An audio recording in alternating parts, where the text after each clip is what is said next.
The story begins as a group of kids dream about becoming treasure hunters with the goal of obtaining riches and glory. Everyone is in total agreement, including the kid that's dressed like a cardboard box, and they vow to become the best heroes in the world. Treasure hunters travel the world to explore ruins called treasure vaults so they can collect the relics hidden inside. They risk their lives fighting monsters called phantoms, but in return they can obtain vast riches and glory. A very highly regarded clan is holding interviews for potential new members, and our protagonist named Cry waits in line. There is a limit to how far a solo hunter can go, so it's vital to join a party if they have their sights on a high goal. Some girl named Ruta introduces herself to Cry because he's the only one around that doesn't look like a creep, but Cry awkwardly doesn't shake her hand. Ruta wants to join a party because she has been having a hard time with a certain treasure vault, but some guy mocks her for trying to do so while only being level 3. Ruta is insulted when he calls her an amateur, but the guy points out that she's too low of a level to join the renowned First Steps clan. He recommends that she just run to her mommy, so Ruta challenges him to a fight. The argument is broken up, and Cry is glad that the commotion is over. Inside, Ruta is overwhelmed by all the hunters that are trying to join the First Steps clan, and she is shocked to hear that this is Cry's 5th time being at one of these interviews. Skill is everything for hunters. Those with talent can instantly make a name for themselves and climb the ranks. Those without talent, however, can only cling to the few chances they get. The First Steps clan consists of several parties, and the Archbrave party is the strongest at this interview. They even managed to complete a level 7 treasure vault with just 6 of their members. Their leader is Arch Rodin, and if he accepts a hunter, then they are guaranteed to be successful. However, as far as Kai knows, the Archbrave has never accepted a new member through one of these interviews. Their table is surrounded by a ton of interviewees, but Ruta wonders why another party only has one single empty chair. Just then, the big guy named Greg comes out of nowhere and explains that that table belongs to the party that originally founded First Step. They are called the Grievers, and they came to the capital years ago. With their overabundant talent, they made a name for themselves as one of the top parties in the capital. Their full name is the Grieving Souls, and they're actually the party of Cry's childhood friends. This is the first time that the Grievers are accepting new members, and it's the entire reason so many people came out to the event. There is no one at the table though, so it seems like this might have just been a false rumor. One redheaded kid makes his presence known by saying that he has no time for losers, and he demands to know where the Grievers are. He boasts about already being level 4, and he was planning to allow the capital's strongest party to recruit him. Some girl named Tino is stopped from showing this kid his place, but Tino plans to make it quick, just like her sister would do. She wants to teach him a lesson because she deserves to be in Grieving Souls before this kid, but she is reminded that the clan master told her not to make a scene. It's too late as everyone antagonizes them, and they make room for a fight. Tino is eager to get going, but Cry is worried about something, and he tells Ruta to come outside with him. The redhead wants to do some trash talking, but Tino plans to hear what he has to say after she chops his head off, because again, that's what her sister would do. As Cry makes his escape, he thinks about how he never should have come today. As anticipation for the fight reaches its peak, Tino senses something shocking enough to draw her attention away. She completely ignores the feverish chanting for the battle and pays no attention to the redhead powering up his sword. Instead, her focus is now completely on Cry. Tino shocks everyone by rushing to Cry, but what's even more strange is that she calls him Master. It turns out that Cry is actually the First Steps clan master and leader of Grieving Souls. The clan was waiting for him to get started, and everyone is shocked to realize who he is. In this golden age of treasure hunters, one man stood amongst all of them, and his name is Cry. Several years before all this, Cry and his friends arrived at the capital. They were new, but they were finishing treasure vaults suited for beginners and record speeds. One time Cry was saved by his friend, but his friend just assumed that he was just acting as bait. Cry and his friends all shared the same dream of becoming great hunters, but the amount of talent they had was not equal. His 5 friends possessed monstrous potential, so Cry considered himself to be exceedingly ordinary compared to them. That was when Cry decided that he would only get in their way if he stayed with them. They were all really close friends, so they never said anything, so Cry knew that he would have to make the decision to leave himself. Cry told them all goodbye one day, but they shockingly decided to make him their leader instead. They were all in total agreement, so Kai wondered if they even listened to what he just said. The decision was already made for him, so Kai has spent the last 4 years as the leader of a party of his gifted childhood friends. The entire time, wishing that he could just retire from being a hunter altogether. Back to the present, Ruta can't believe that she was talking to the clan master of First Steps. Cry was super late to the interview because he overslept, but Ark thinks that it was just a joke. Tino tells Ark to get away from him because she hates how superficial he is, but Ark just thinks she's joking too. He credits Kai for diligently scouting the crowd, but he's way off. Ark's impressed that Kai went undercover without his uniform, but again Kai points out that he really did just oversleep. Tino has had enough of Ark, so she wants him to be removed from the clan altogether, but this guy is the leader of Ark Brave. Tino is a solo hunter affiliated with First Steps, and she's an apprentice to Cry's childhood friend named Liz. Cry says that there's no room for new members in the Grieving Souls, but he gets an idea, and he wonders if Ark Brave would take in a new member if he recommended them. Ark trusts Cry with all his heart, so he says that he would. This shocks everyone in the room because Ark Brave rarely ever accepts anyone, but Ark says that one person wouldn't hurt. Cry is glad that Ark is such a generous guy, but one of their members is furious about having someone forced onto their team. Tino assumes that she's the one he will be recommending, so she is really grateful. She is distracted when the mullet head from earlier wants his revenge, but Cry says to leave him be. The kid introduces himself as Gilbert, and Cry is surprised to hear that he isn't in a party, even though he's level 4. Cry can tell that this kid won't be an asset immediately, but he will become something special once he gets training from Ark and the others. Cry, however, is really bad at judging people, so whoever he picks to join Ark will be totally based on luck. Cry then shocks everyone when he chooses to recommend Gilbert, but only on one condition. He explains that the most important thing for a hunter is to not lose, because being weak only puts their party in danger. Because of this, he needs Gilbert to show that he's not going to lose. Cry gives Gilbert a fair warning though, because he has never lost a single time since becoming a hunter. Everyone is amazed by Cry's confidence, but Cry knows that this fact is only true because he has actually never been in a proper fight before. Cry doesn't plan to fight directly this time either. He makes things way more interesting by telling everyone that whoever ends up with his ring will be the one he recommends to join Ark Brave. Cry starts off the madness by giving the ring to Gilbert, so Tino instantly kicks the mullet head right in his face.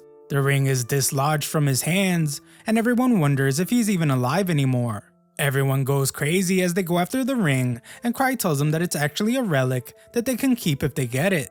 As the chaos intensifies, Cry says goodbye to the two he met earlier and decides to head home. The next day, Cry is told that he made the front page news. He made a huge fight break out, and it ended up with the entire venue getting blown up.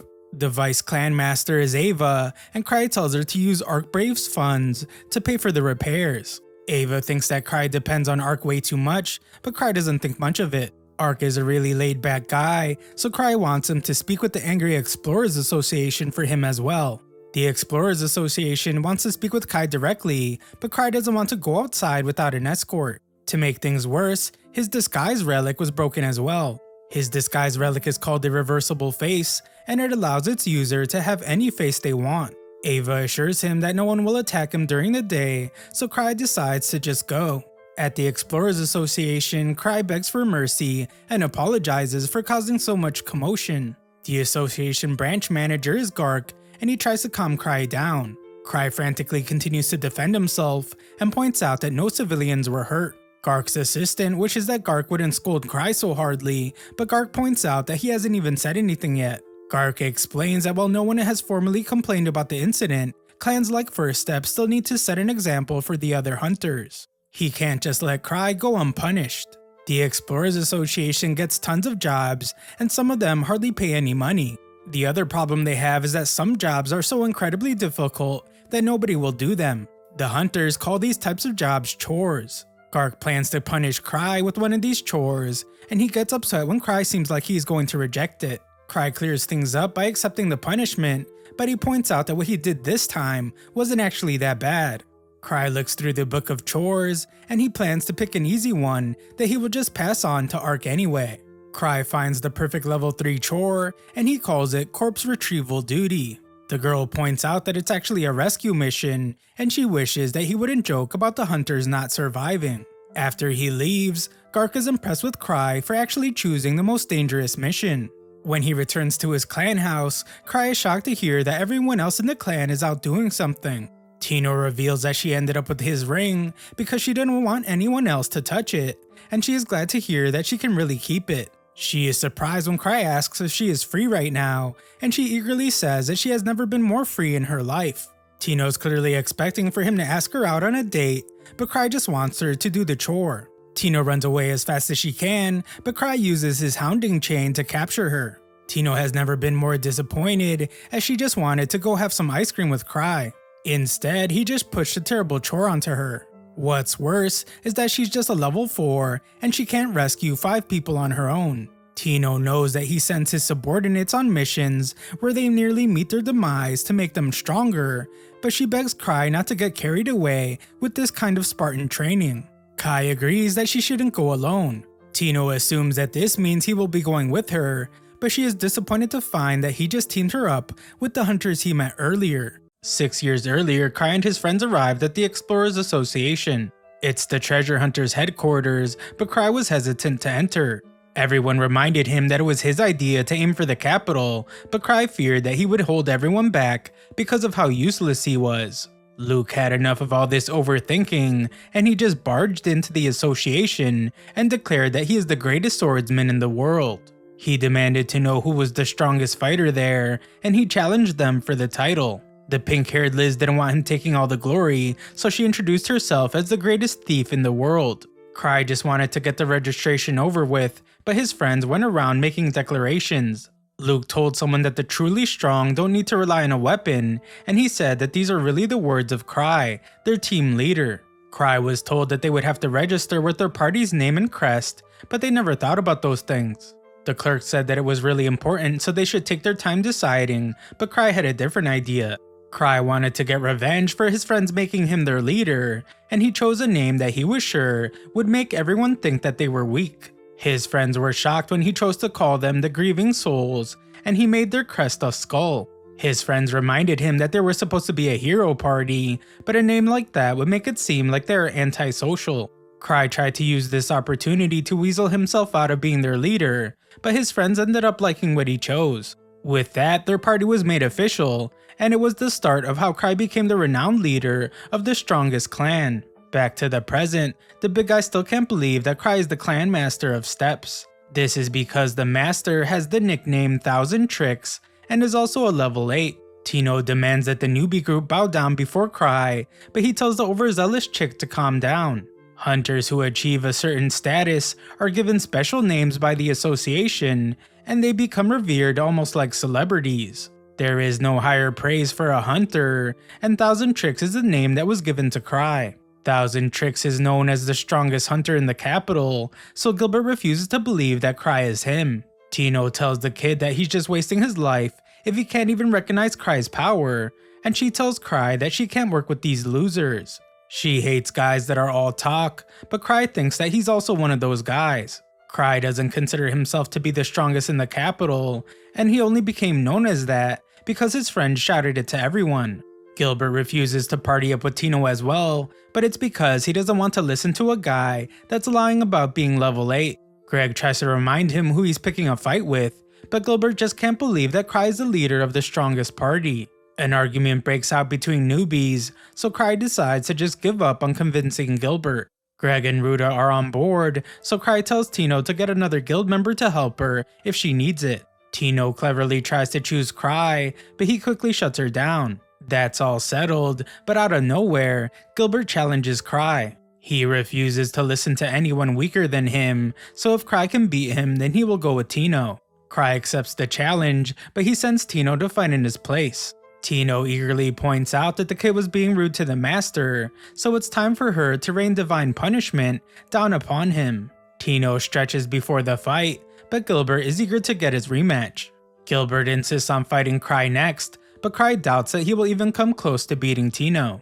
Gilbert is then shocked to hear that Tino is level 4 just like him. Tino admits to being garbage compared to Cry, but she is confident that she will win the fight easily. Tino even decides to hold back so she doesn't kill Gilbert by accident. The other rookies are kinda worried about Tino though, because thieves aren't so great at head-to-head combat. Cry on the other hand knows better. Tino has plenty of experience fighting humans, and she achieved level 8 solo, so she is likely way better than Gilbert.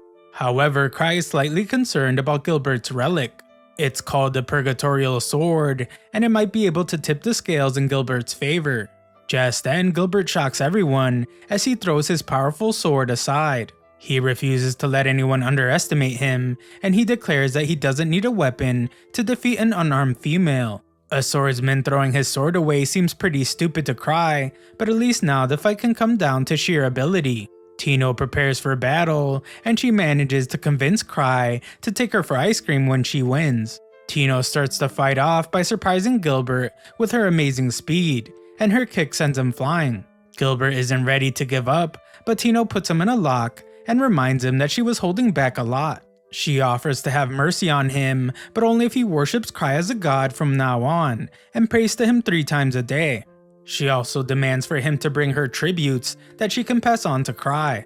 Gilbert loses his mind with anger, as he won't be made a fool of, but Tino instantly silences him. Tino credits Cry for helping her get so strong, but he doesn't think he really did anything. The others are shocked by how strong the steps are, and Gilbert can only wallow in his failure. He always knew that he was born to be a hunter. He wielded a sword at a young age, and he quickly surpassed adults with his skill. He eventually came to the capital, where he joined the party and cleared several treasure vaults. Gilbert was really proud of himself, and he began to believe that he was the best. Tino now tells him that he should try using his sword if he wants to keep fighting, but Gilbert refuses. Tino mocks him for his pride and points out that it's all for nothing if he ends up losing his life. Gilbert realizes that she is right because he would have been long gone if this was a real fight. Gilbert is surprised when Kai correctly guesses that he left his party because he was too strong for them. Cry says that the same thing happened with his party, but he thinks about how in his case, his friends didn't abandon him. Unfortunately, Gilbert takes this the wrong way. The Grieving Souls is a group of elites who stand out even above all the greatest parties. So Gilbert is shocked because he thinks that Cry has been showing mercy to his teammates by staying with them even though he is far stronger than them. Cry shocks Gilbert when he touches his sword, activating its power, and Cry is able to tell what it does. It causes elemental damage, and it gives improved attack range. Gilbert can't believe his eyes because he has never seen anyone handle the Purgatorial Sword so easily. That isn't all, as Cry has created a flame that even he has never been able to achieve. Cry did all this without even touching the hilt of the sword. Gilbert's frustration builds as his ego is destroyed, and he calls Cry a monster. We then learn that mana material is said to be the core substance of this world, and treasure vaults are a phenomena where mana material is condensed. This creates alternate worlds inside the vaults based on memories extracted from the core of the world. The White Wolf's Den is one of these vaults, and it's the one Tino is going to. It was inhabited by Silver Moon wolves, but this monster was eradicated due to uncontrolled hunting of its fur. The vault eventually appeared, and so did a blood-soaked wolf phantom. Cry is glad that he didn't go himself, but he is sure that Tino and the others will be fine. It's only a level 3 vault, and there are 4 in her party. Later, Cry thanks Ava for telling him about Gilbert leaving his old party, because it really allowed him to surprise the kid.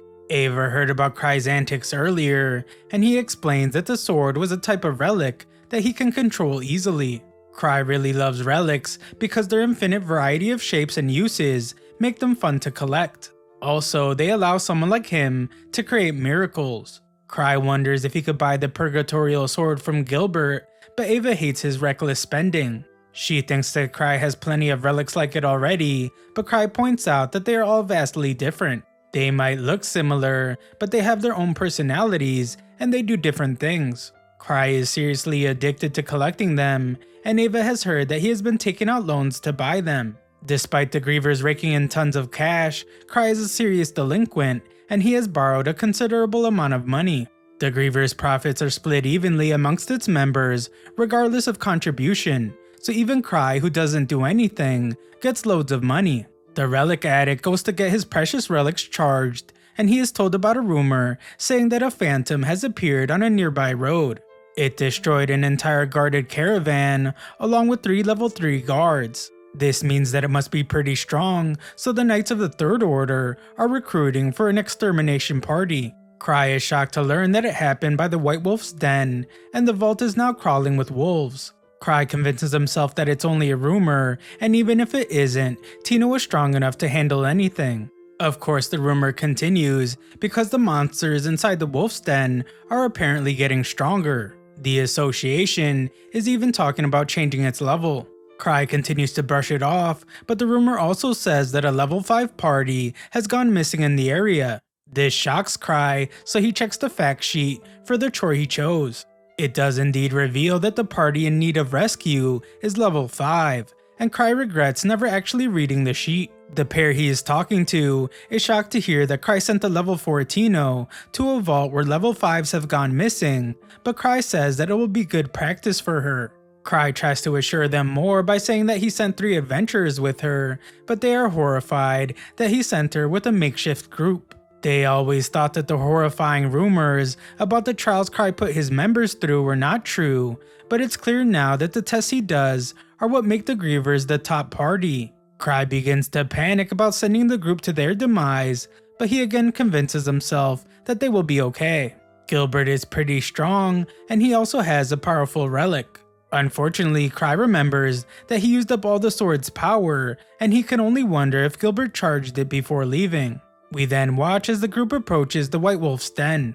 They begin to sense how dangerous the mission is, and Tino explains that she even wrote her will before leaving. Ruda determines that Cry knew that there was something going on in the den, which is why he sent them. Tino believes this as well, as she is certain that their party's composition isn't random. She says that Cry planned every tiny detail, but the guys refuse to believe it because they all just met the day before. Also, Gilbert only came along because he decided to. Just then, Gilbert remembers that Cry even knew why he left his old party, and he realizes that Cry was just manipulating the situation from the very beginning. Tino adds to Cry's legend by explaining that he has vast knowledge of all the adventures in the capital, and it's child's play for him to read their actions and thoughts. Ruda finds it hard to believe, but Greg points out that Cry even calculated what would happen at the interview. Every single thing that has happened has been premeditated. Tino tells them all not to worry though, because no matter what happens, it's all according to Cry's calculations. She is sure that he would never send them on an impossible mission. Unfortunately for these dummies, they are way off, as Cry has done exactly that. He hopes that the group will eventually just give up when the mission becomes too hard, but he knows that Tino won't quit easily. No one will respond for backup at this time of day, so Cry will have to go himself. Back with the group, they are terrified when they encounter a powerful phantom. This is clearly no regular wolf, as it has armor and even a sword. Tino thinks this is just another legendary test that Cry is putting her through, but Cry is desperately searching for relics to help him stop the group from going to the vault. He tries to get as many as he can, but a safe captures his attention. Ava wonders what he's doing, so Cry just tells her that he's just going for a little stroll. Ava can tell that he's worried about the group, but she is shocked to see that he's even taking something called Sea Tree Slime. Cry denies even having this item because it would violate Imperial law. However, Cry thinks about how all the relics that he could use for offense are out of mana, so he needs to take it as a last resort. Ava wonders if he should take someone with him, but Kai's traveling relic only works on one person. Cry activates the relic and takes off into the sky. This concerns Ava because it's the relic from the horrifying human missile incident. It's called the Night Hiker, but it's incredibly dangerous. It has zero safeties, no brakes, and it can't hover or steer. It's basically defective. Thanks for watching my recap. Subscribe to the channel for more videos.